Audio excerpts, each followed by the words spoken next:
Hey healers, hey. So today I'm starting an 88-day challenge. Yes, before my birthday. It'll be the last 88 days of me being 40.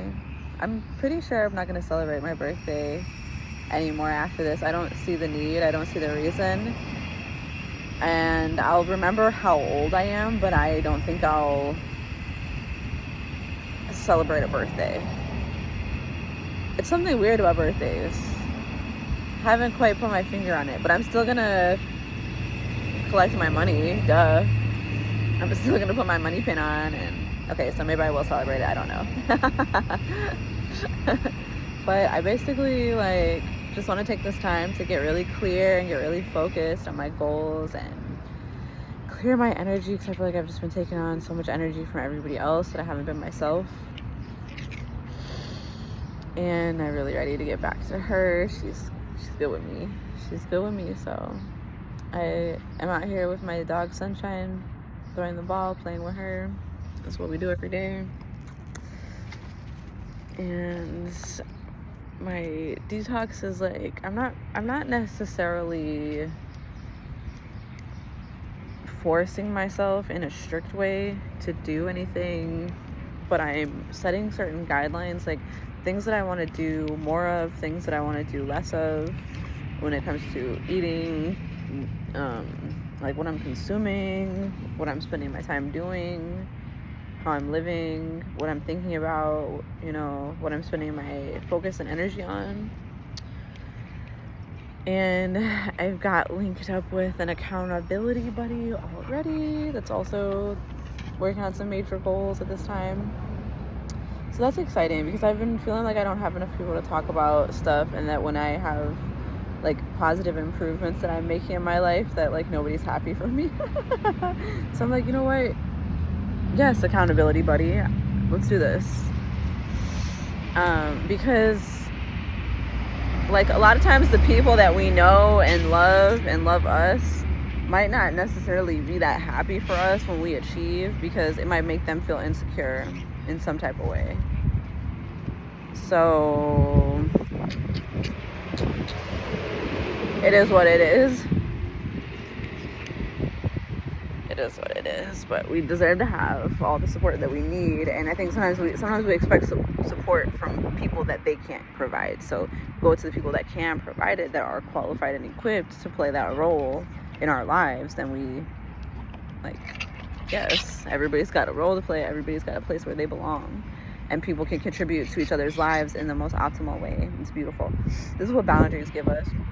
And that's another reason why I like doing these challenges, because it's placing boundaries in place. So it's not just doing whatever all the time, but being more intentional, and then having a reason why you're doing that. I want to purify my essence. I want to purify my soul. I want to purify my body. I have a lot of work to do on my body, my internal organs, my energy.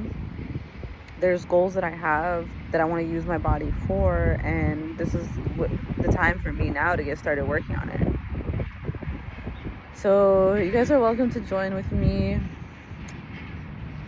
Join the 40 Days and 40 Nights Spiritual Detox Challenge at my site, heavenonearthreiki.org, at the description.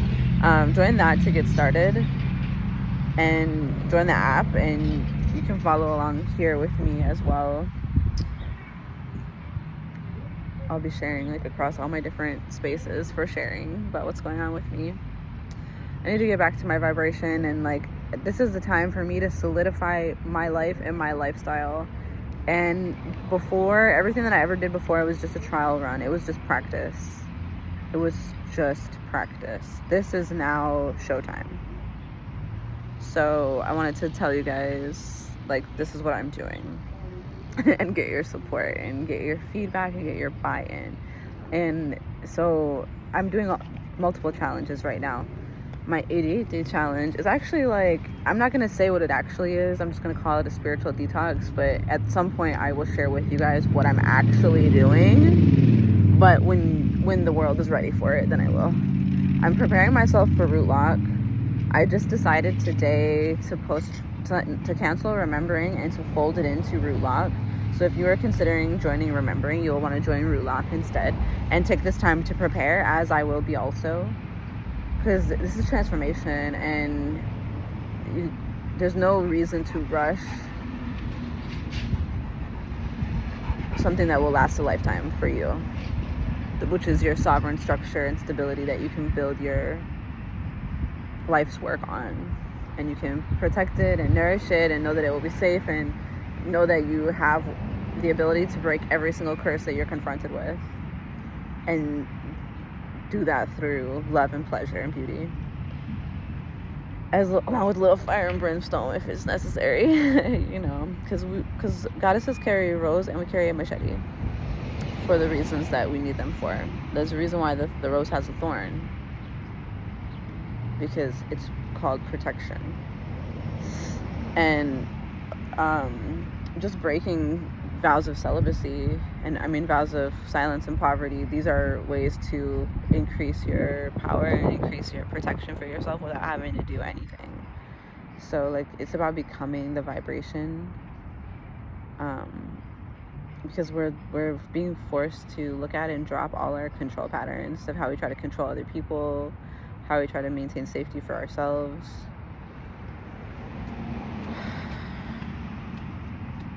So looking at it like that,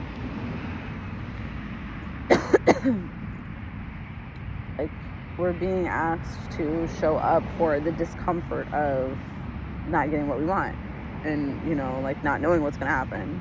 Because this is the spiritual trap that we fall into, is that we think that we're just looking for guidance, or we are trying to, like, you know, plan for the future, but really we're obsessively focused on controlling the outcome and needing to know exactly what's going to happen so that we can feel safe. But what if you didn't need that to feel safe? Like, what if you knew that you were grounded and rooted no matter what happened, and you weren't reacting? So I was so reactive in the past year, and it really fucked my life up, because I was not being the bigger person. Honestly, it's like I didn't want to be the bigger person. I was tired of being the bigger person my whole life. But do you know what I realized? Being the bigger person is actually a huge power play.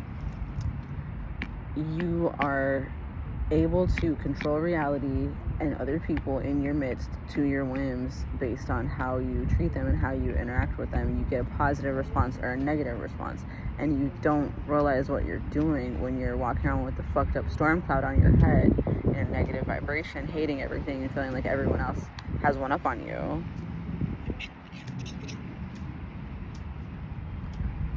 Bad mind. The mind is bad. The mind has gone bad. But why? Because somebody did something really fucked up to you. So let's talk about that. What I realized is that it's like when there's like a lot of histories of trauma and compounded built up trauma that you never got the chance to talk about, there's a feeling that like you can't talk about it. No one will care. You'll be more vulnerable than ever. Somebody will do it to you again because you gave them the idea. And so it's just really precarious when navigating that space, you know. But no matter what, finding a way to open up and let some air in is going to be like the best course of action when you're recovering from trauma, especially when it's gone on for a long time and you've never been able to like talk about it, express it. Because the thing is, a lot of people talk about the things, but they don't talk about it in a way that they can actually heal through it. They talk about it in a way that's like demanding attention for others, almost like you're going up to someone and you're shaking them and you're like, did you know what they did to me? Do you know what they did to me? Right now you're acting like I'm the one that did it, and you're making me feel like you're gonna try to fight me or do something weird to me. So what's going on? But it's because you're still angry. But this is like, it's a choice. This is so crazy. It's a choice. You felt our emotions ebb and flow, and the only reason why we get stuck in those emotions, like especially emotions of anger and like wanting revenge and retribution or wanting someone to pay, it's for a tactic of spiritual warfare designed to make us into weapons to attack one another in 5th generational warfare. Look it up on Wikipedia. So otherwise we would be able to at some point move through the emotion and rectify it, because you know, and even in our own families, we don't do this soon enough. Because we're trained, we're brainwashed, we're groomed. So we have to retrain and brainwash ourselves and groom ourselves into the positive vibrations that we want to embody and live in. and hold one another accountable to that standard, you should definitely be able to tell someone, hey, what you're not going to do is come at me with that bullshit. But sometimes we don't, because we have a fear of being abandoned. So what now? Whenever people are like, oh, why didn't you ever bring this up? Well, obviously they didn't feel like they could. So what now? Everybody moving from survival mode. I don't want to work with any more clients from me being in survival mode or from them being in survival mode. That's why I have to make a major pivot right now, because if I were to continue on with what I was doing, then I would potentially sign clients in survival mode. It would be bad for them. It would be bad for me. Because I don't want you to come throw money at me thinking that it's going to save you and then be mad at me when it doesn't work. Because that's not how it works. You have to put your skin in the game. It's not just about the money that you throw in. And I've been so focused my whole entire career on making things accessible and supportive for people that have low income that I never even thought about the fact that the point of a business is to be profitable, and a nonprofit serves people that don't have income. A business serves people that have income. So I've never even been practicing speaking to these people. And then why? Because I felt like I wasn't as good as them, or I felt like they had something on me. I felt like there was something better about them because they had money. And I had to really go through this whole process of like getting my money up, then like, you know, having everything fall apart. It didn't fall apart that bad.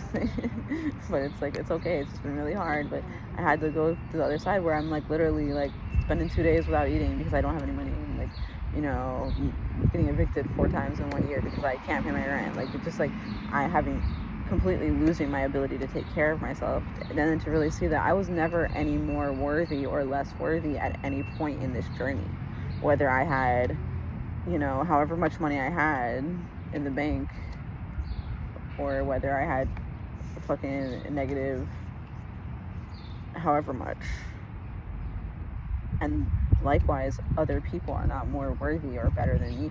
I have a skill that can help people of all income levels, and I have boundaries that will not allow me to work for free, because if I work for free, then I can't help anybody because I'm out here in the pits of shit with them. So this is 88 days to just wipe all that clean. Everything changed when I turned 40, and I'm not surprised I've been in shambles, because it's time for me to build my temple. So that's what I'll be doing in these 88 days. So you're welcome to join me. I'm doing this challenge. In 88 days, you have time to do 2 of my 40 days and 40 nights spiritual detox challenges, which I have the free detox guide you can get on my site. And you can join the Heaven on Earth app to plug into community and share your journey. We have a section in the app where you can talk about the detox. And so I have certain like protocols that are for the 40 days and 40 nights. You can apply them, the same protocols, to the 88 days. You can really make it your own. And then I also have so much self-guided stuff for you guys. I made it that way so that it would be accessible for busy moms, professionals, healers that are spending a lot of time in your own healing journey, or spending a lot of time with your clients. Like, I want you to just be able to tap into it whenever. I'm really creating an ecosystem of my offerings where you can access them on your own time, and I can upload them on my own time, and then we can really be sovereign together. And then, however, when root lock comes, or when you have one-on-one coaching with me, that's really intimate and high touch, and so that will require you to prepare yourself for that. Okay. As well as for us to have a conversation to see if this is the right fit, or if it can even help you. Because I'm not going to be working with people that I can't help. I understand now the importance of niching down. It's like I've worked with people before where I helped them, but because I wasn't clear exactly on the transformation that I was providing them with, I think it could have helped more. And I think that also, like, I couldn't help them as much as I could help somebody who is more of the niche that I serve, which is spiritually gifted sex workers and survivors. But I think it's like crazy that I also want to call in clients that are more open with themselves and others, and more able to speak on what they have going on and explore that, because I've called in a lot of clientele that actually, in the past couple of years, a lot of clientele that actually like their ancestors are not, they have family secrets that their ancestors are not open with sharing with me. And I feel like I've been put more so in the position of being called in to be some type of sacrifice for them and their ancestors as I've been really weak. honestly, that's crazy. I don't know. I don't want anybody to take that the wrong way, but if anybody wants to talk about it, I'm open to, because it's been a really crazy year, and I have not talked through a lot of stuff that normally I would, because I just haven't really felt safe or comfortable to do so, and I didn't want to call attention to certain things that made me feel unsafe, then have me feeling even more unsafe. So I'm going through this 88-day detox to stabilize my vibration, to feel really secure within myself, to prepare myself to hold space for root lock, and to settle into this next level of myself. And I invite you guys to join. I invite you guys to follow. I'm still going to be doing my 30-day YouTube challenge, and I started a 30-day Instagram challenge on Root Chakra Goddess. So keep tuning in right here. There's not many of you guys that are watching a lot of these videos, but for those of you that are, thank you. I have a really awesome ratio of views to likes. Like, some of my videos have like 50% likes. That's like awesome. So maybe like five or 4 people watched the video and 2 people liked it. That's so cool. Because that's the crazy thing, is like, it's like there's so many things that try to get you trapped into paying attention to stuff that doesn't matter. Who cares if I upload a video and it only gets 5 views? That's 5 people that could drop a check on me right now, or fucking click me in with an opportunity, or be someone that provides a perspective that I needed to hear, or just someone that sends love. You don't ever know who's watching. Like, I mean, you know, you don't know. So the benefits are endless. The possible benefits are endless if you stay open to them. And because it's like, you could drop a video, 5 people watch it, 5 years later it goes viral and 1 million people see it, and you make $1 million from it. Like, whatever. So yeah, this is a message I got to clean up your social media presence. So I think I'm also going to be spending the 88 days cleaning up my social media presence as well, which is, that's something that I did last year. Because what I heard, the message, this maybe applies to you guys too, is that there's somebody that is looking for exactly what you have, and they want to be able to find you. Clean up your social media presence, they'll be able to find you. You'll be tapped in with abundance like you've never had before. So let's make it happen, Captain. This first of 88 days, and I am gonna be doing my practices and sharing them with you. I'll share some updates along with the process with you guys, and I'll keep doing my daily videos and daily stories on Root Chakra Goddess. So see you soon. Peace, healers. Masalama.